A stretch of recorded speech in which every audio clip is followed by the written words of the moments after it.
반갑습니다. 네.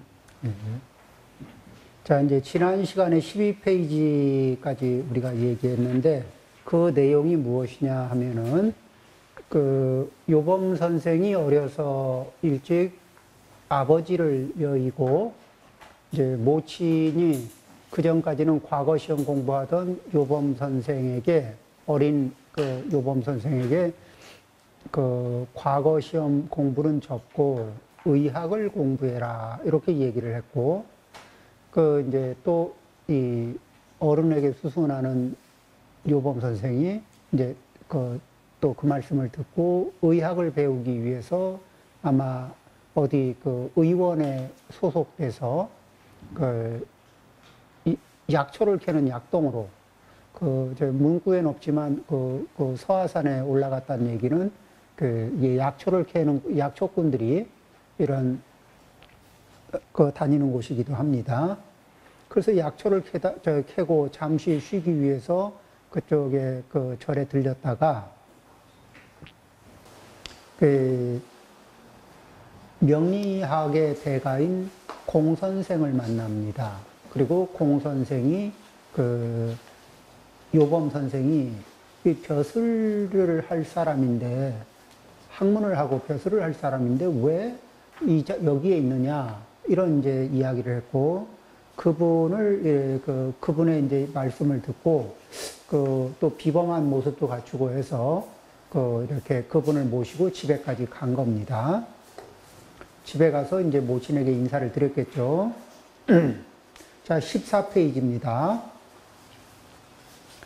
나는 공 선생을 집으로 초대하여 어머니께 말씀드렸고, 이제 무슨 얘기를 공 선생하고 나누었던 이야기를 말씀을 드린 겁니다. 이분이 보니까 이거 보셨죠? 이렇게 수염도 길고 외모도 이렇게 위풍이 있고 거기에다가 선풍 도골 같은 분이 이래 또 말씀하시는 게 비범합니다. 이제 이런 얘기를 했겠죠. 어머니는 그분을 잘 모시라고 했다. 그러니까 집에 모시고 온 분이니까 집안에 이렇게 손님이 오면은 정성껏 대접하는 것, 정성껏 대접하는 것들이 이제 보통 그래서 이제 가난하면 가난한 대로, 부유하면 부유한 대로 형편이 닿는 자리에서 가난하면 물이라도 한 잔, 이게 공손하게 이렇게 떠다 드릴 수 있는 거죠. 우리는 공 선생의 예지 능력을 시험해 봤는데, 그러니까 이분이 이렇게 일단은 말을 걸고 요범 선생의 인생에 개입을 한 겁니다. 그렇죠? 지금 약초를 캐고 있을 일이 아니라 과거 시험 준비를 해라. 내년에는 등과할 건데, 뭐 여기 왜 이러고 있냐? 이렇게 이야기를 하니까, 우리도 만나고 싶죠? 내년에 내가 무슨 일이 생길지 자,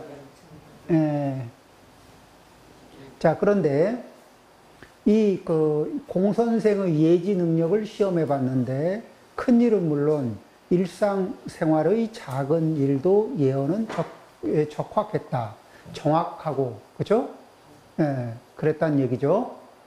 그러니까, 그러면은 이분이 하신 말씀이, 왜, 어머니나, 요범 선생한테서 발생했던 많은 일들, 그런 것에 대해서 요런저런 사례들을 이제 이렇게 자세히 물어보고, 자세히 맞추고, 그러니까, 그러면은, 앞으로 공부를 해서 공부를 해도 희망이 있게 이분이 공부하라니까 이분 말씀을 따라도 되겠구나 하는 믿음이 생기고 이제 믿음이 생기는 자리가 되는 거예요. 나는 그분의 말씀하신 것을 확신하게 되었고 그렇죠. 사람이 행동이 일어나려면은 확신이 가슴에 닿아야 됩니다. 우리는 이제 확신과 관련해서 어떤 게 있냐면 내가 확신을 가지고 얘기하면 상대도 확신할 거라고 착각을 하거든요. 내가 확신을 가지고 얘기합니다. 그리고 알았죠? 이러면은 상대방이 네, 알았습니다. 그러면 내가 확신을 가진 만큼 상대방도 확신을 가진 거라고 착각을 해요. 그러니까 내가 확신이 있는 만큼 내가 확신이 있으면 실천하죠. 그러니까 상대방도 그걸 내 확신만큼, 자신의 확신만큼 선택하고 실천할 거라고 기대하는데 안 해.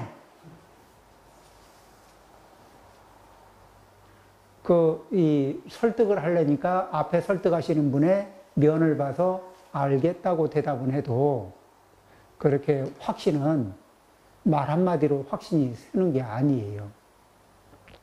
나도 내 인생에서 아는 것과 확신이 들어서는 거는 다른 영역이거든요. 그렇죠?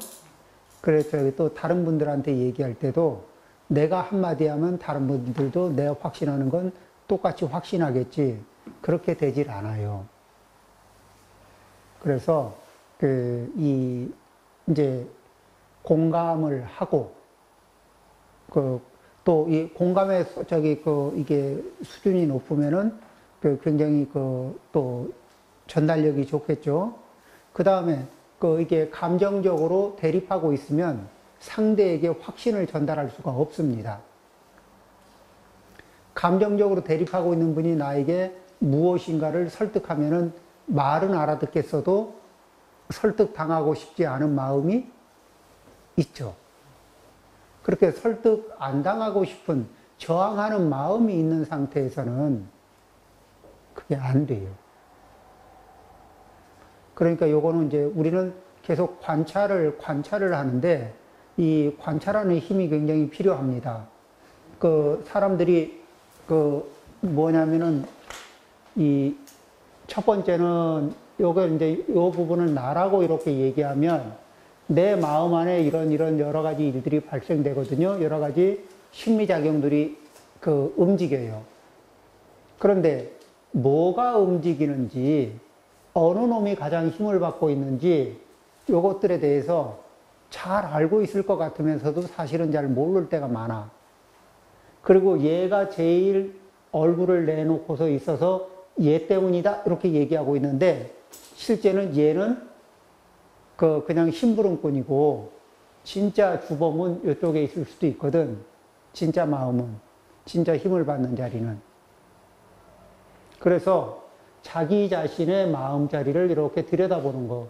그래서 이 무엇이 일어나고 소멸하면서 무엇이 가장 힘을 받고 있고 무엇이 가장 집착을 일으키고 있고 그런 것들을 이래 우선순위 1번, 어느 것이 1번, 어느 것이 2번, 3번, 4번 이렇게 순서를 매겨가면서 또 관찰 끝에 순서를 쭉 매길 수 있으면은 그러면 이제 관찰이 잘 된 거죠.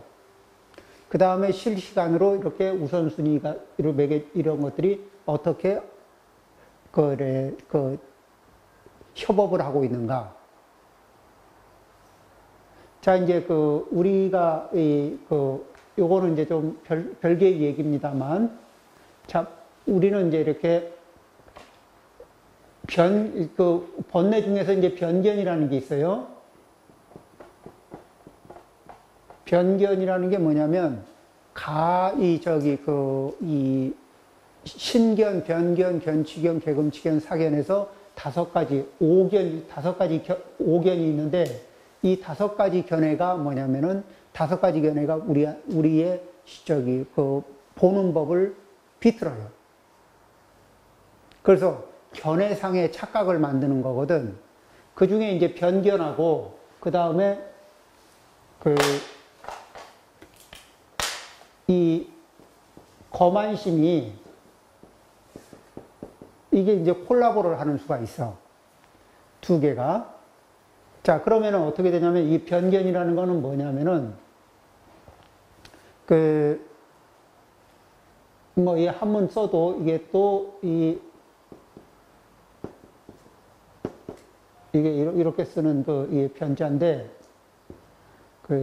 글자가 편하지도 않고 지우겠습니다. 자, 이 변견은 뭐냐면 이진수로 사유하는 법이에요. 이진수. 멀쩡한 거를 이진수로 사유해요. 어떻게? 우리 언어에 뭐가 있냐면 높다, 얕다. 그렇죠? 좋다, 나쁘다.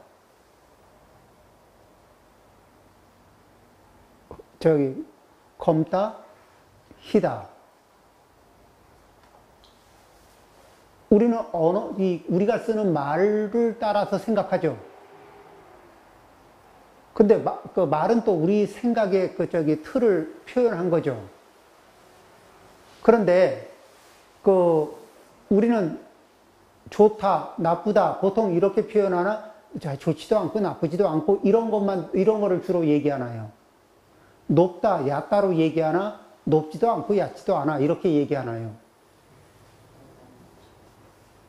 보통 이진수로 높다, 얕다, 좋다, 나쁘다, 훌륭하다, 못하다.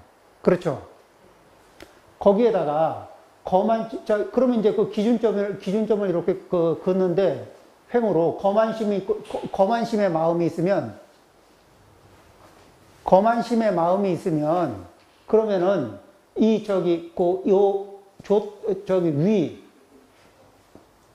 아래.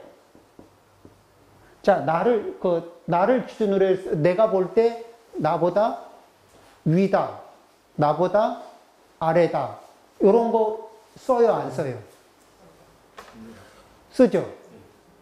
자, 볼까? 그러면 이제 우리는 나보다 위다 이러면은 겸손하거나 공경할 에너지가 움직여요, 안 움직여요? 예의를 아는 사람이 됩니다.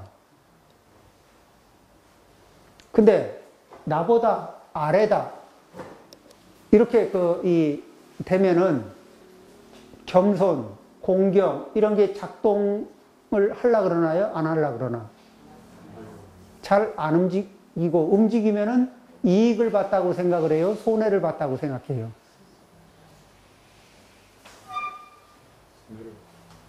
자, 그러면은 거만심이 근데 원래는 어떤 사람을 놓고 위다 아래다 그 사람을 잘라서 위다 아래다 이런 건 없거든. 그 사람에게 위 아래는 없어요. 내가 거기에 내 추상적인 선을 갖다 붙인 거예요. 내가 추상적으로 만든, 그러니까 나만 알고 있는 선을 갖다 붙이는 거야. 그런데 이 위치를 그 사람의 여기다 갖다 붙일지, 여기다 갖다 붙일지, 여기다 갖다 붙일지는 알 수가 없어. 순전히 누구 마음이에요?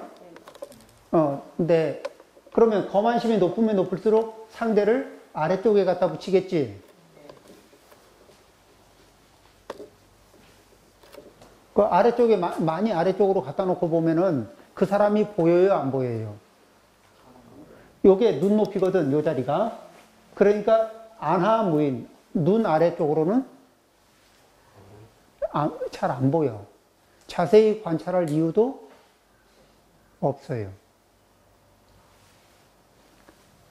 자, 우리는 변견의 에너지에 의해서 이렇게 위아래 금 끊는 법, 좌우로 금 끊는 것도 있지만 위아래 금 끊고 거기에 거만심을 섞으면은 이 거만심은 내가 가치를 평가할 때 나를 세게 평가할까, 작게 평가할까? 거만심이 있으면 나 자신을 세게 평가하죠. 그럼 이 선을 갖다 붙이더라도 좀 과하게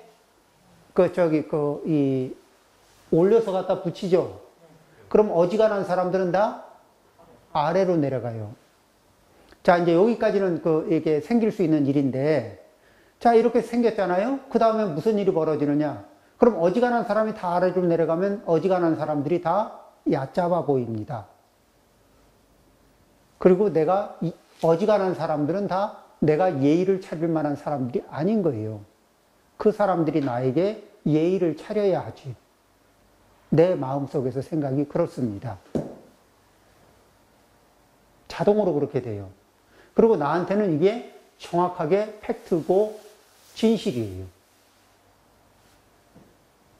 실제 생활이 그렇게 되지 않던가요? 그런데 그렇게 내가 가지고 있는 기준점이 나 혼자 만든 기준점인데 다른 사람들이 다 당연히 동의해 줄 거라고 기대하고서 꺼냈는데 통합니까? 안 통합니까? 안 통하죠.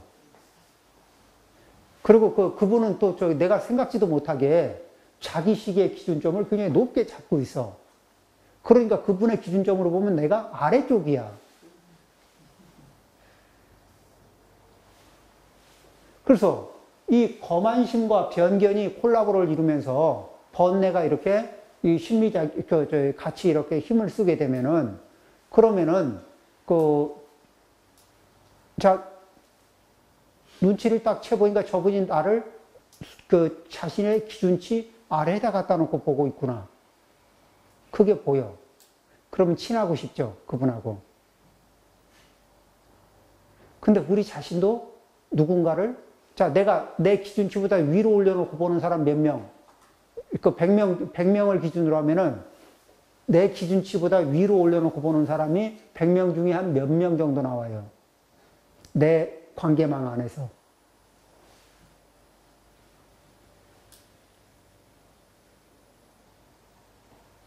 올려놓고 보는 사람. 그러면 아래쪽으로 내려와 있는 사람의 숫자가 많아요? 올라간 사람의 숫자가 많아? 아무래도 아래쪽이 많죠? 그러면 아래쪽이 많으면 그 사람들, 아래쪽에다가 내가 배치시킨 사람들하고 사이가 편안하게 풀릴 것 같아요? 살짝 엉킬 것 같아요? 그쵸? 다른 사람이 나를 아래로 놓은 걸 내가 확인했으면 그 사람하고도 엉키죠. 내가 다른 사람을 내 마음에서 낮춰봤는데 들키면은 엉키죠. 그럼에도 불구하고 가능하면 많은 사람을 아래쪽으로 내려놓으려고, 기준선 아래로 내려놓으려고 하는 내 노력이 있을까 없을까?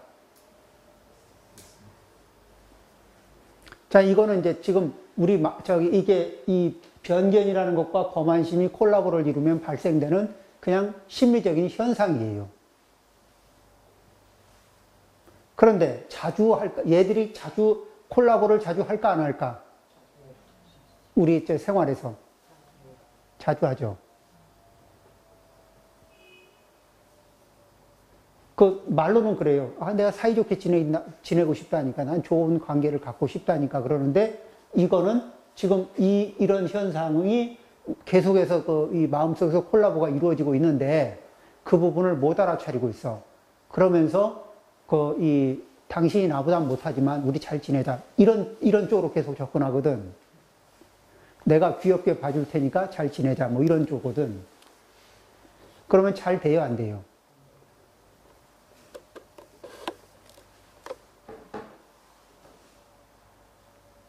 이런 일 우리 직접 하던 그런 일을 당하던 이게 인생사에 참 많죠.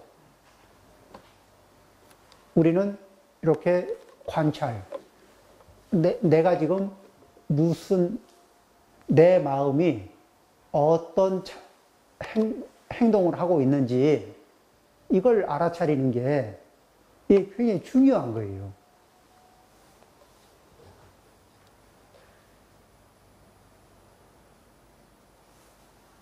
그러니까 의식 위에서 내가 뭐를 어떻게 좋게 뭐를 해보고 싶다.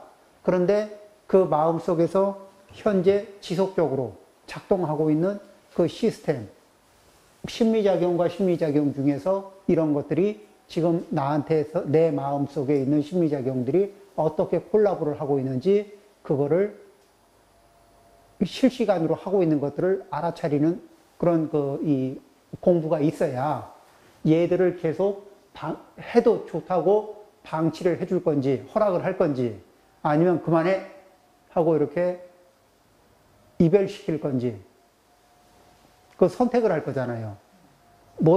내가 못 알아차리고 있으면은 얘들은 계속 할까 안 할까? 아이들이 직급에 자기들 개구장이 노력 계속 하고 있는데 부모님이 못 알아차리고 있으면 애들이 하고 싶은 대로 할까? 아니면은 부모님이 전번에 하지 마 했으니까 그 말만 기억하고 앞으로 쭉 개구장이도 안 하고 이렇게 점잖아질까요? 그럴 리가 없지. 그래서 이제 이렇게 요범 사원을 하는 과정에서 요범 선생이 관찰했던 포인트들이 나오면은 그때 하나씩 얘기하겠습니다. 그 중에서 우리는 여러 가지 심리 현상 중에서 이 변견, 이 둘로 나눠서 원래 둘이 아닌데 둘로 나눠보는 버릇이 있어요. 그 잘난 사람, 못난 사람. 원래 잘났다, 못났다의 기준은 기준선을 긋기 전까지는 그런 것이 원래 그런 게 없어. 그럼 우리는 뭐죠? 번뇌 중에 하나가 뭐냐면 기준선 긋기. 기준선을 그으면서 우리는 총명해진다고 생각하거든. 그런데 기준선을 그으면서 우리가 그 기준선에 갇혀요. 기준선은 추상적인 것이고 임시적인 거라서 그때그때 형편 따라서 그었다가 또 지울 수도 있어야 되는데 한번 긋고는 그 선에 갇혀. 그러니까 이게 우리가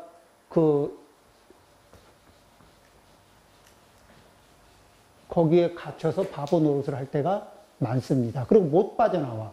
잘 못 빠져나오면 어떻게 해요? 이게 본인도 고생하고, 예, 다른 분들도 고생을 합니다. 자, 그래서,